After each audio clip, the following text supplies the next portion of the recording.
Throughout my life, I was raised in church, but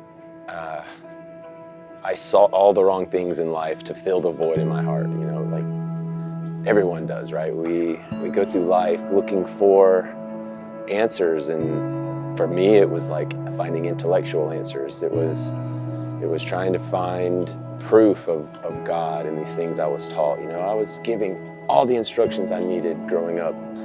I just focused on money and relationships, and eventually it became drugs, and nothing really ever filled the void in my heart, the void that I think every human being is born with. And it takes us time to realize sometimes that, that's where Jesus was intended to be the whole time.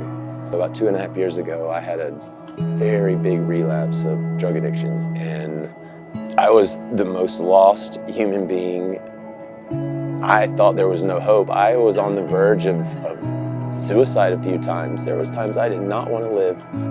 I was stuck in the pain, the confusion. Nothing felt right.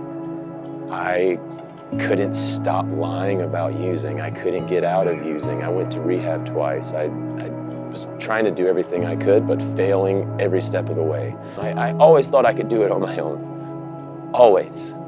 And that was the biggest mistake I ever made, because there was nothing I was going to do without Jesus. My relationship was falling apart. I was engaged, and we'd been together almost 7 years. With that relationship, she actually brought me to Elevate City Church for the first time a year ago. And the first day, I broke down in tears during the first song. It was a moment that I had never felt anything like it, emotionally, physically. All of a sudden, I'm raising my hands, and just everything that was happening in that moment was different. And I made it a point in my mind. I was like, I'm going to keep coming back to this church. I realized finally, like, the spiritual connection, the love of Jesus is the only thing that can get me through this. So I set my goals to stay sober, focus on Christ, and build a community, because I was so alone at that point. I was so broken.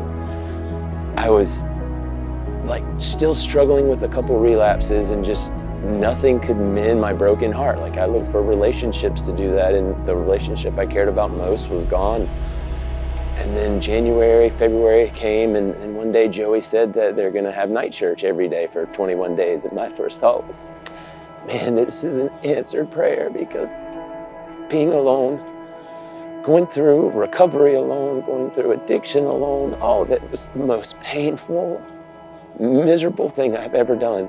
One day at church, Thomas pulled me aside and prayed over me, and oh man, his words, his care, I just realized, like, I gotta be here every day. I need to pour my soul into this, because like, Jesus is finally, he's been chasing me. So many people in my life are telling me Jesus is chasing after you. You need to run after him. And I was like, that's the only thing that I haven't tried and really stuck to in my life. This 24-hour fast idea came about, and every hour they were praying, and I wanted to be a part of that. I wanted to be there for every hour that I could that day. And it just so happened at the Marriott, Thomas and I started talking about baptism, and in that moment, I was like, this is exactly what Jesus had planned for me. Equip and spike ball, bros and brews, all these things that I had longed for years, they're happening, and it's like I'm just seeing Jesus bless my life over and over and over again. I spent a lot of time thinking I would never be where I'm at today, and I have a long way to go. And all I intend is to keep growing and keep staying sober, keep focusing on Jesus, try to pour into other people, try to help lead people to Christ and lead people in discipleship, like I've learned through Equip and our small group, which, like, I just, every day I wake up thankful for it. I go to bed, I'm thankful for it. And it's all because of Jesus. Elevate City Church has changed my life in a year. I can't believe it's been a year since I started coming here. And the thing that I almost lost hold of was that there's always hope. If you can remind yourself that there is hope, you could find Jesus, because Jesus is hope.